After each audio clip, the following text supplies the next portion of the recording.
Hello बच्चों, let's read this question. So the question says two statements are given, one labeled assertion A and the other labeled reason R. Select the correct answer to these questions from the codes 1, 2, 3 and 4 as given below.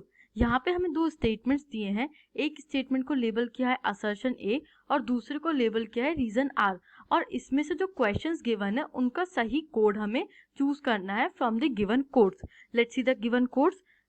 Code 1 is both assertion and reason are true and reason is the correct explanation of the assertion. दोनों assertion और reason सही है और reason सही explanation है assertion का. Code 2 is both assertion and reason are true and reason is not the correct explanation of assertion. यहाँ पे बोला है कि दोनों assertion और reason सही है but reason correct explanation नहीं है assertion का. Third is assertion is true but reason is false. assertion सही है और reason गलत है. And fourth is assertion is false but reason is true. assertion गलत है but reason सही है.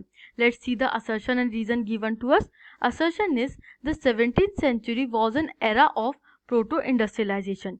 17th century में proto-industrialization बहुत prominently थी और वो era था proto-industrialization का.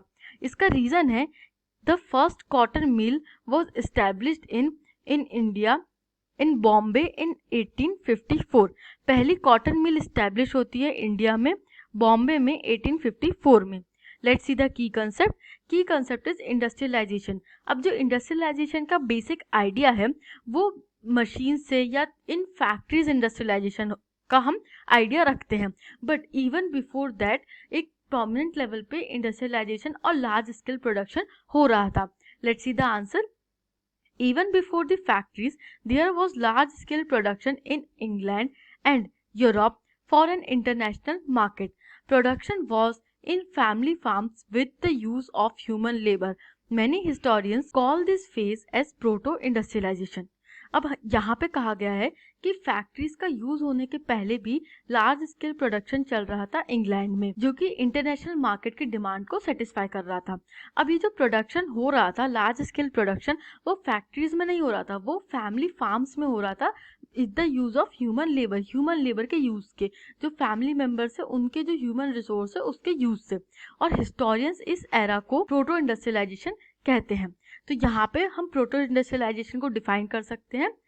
रीजन हमें दिया है कि फर्स्ट कॉटन मिल बॉम्बे में एस्टैब्लिश होती है इन 1854. राइट आंसर देख लेते हैं. तो जो असर्शन है वो सही है कि 17th सेंचुरी में प्रोटो इंडस्ट्रियलाइजेशन एक प्रोमिनेंट स्केल पे एविडेंट था, बट जो रीजन है इसका वो रिलेटेबल नहीं है. रीजन भी सही है बट रीजन इसका करेक्ट एक्सप्लेनेशन नहीं है. इंडिया में फर्स्ट कॉटन मिल एस्टैब्लिश होती है 1854 में, but these two are not connected. क्यों? क्योंकि ये जो होता है वो इंग्लैंड में होता है, ये कहाँ होता है? ये ब्रिटेन में, इंग्लैंड में होता है, और ये इंडिया में होता है, और इनका कोई भी रिलेटेबल कनेक्शन विजिबल नहीं होता है. तो हमारा सही आंसर हो जाता है code 2. Both assertion and reason are true and reason is not the correct explanation of the assertion. Our final answer is code 2. Assertion और रीजन सही है but reason. I hope you understood this question. Thank you and best of luck.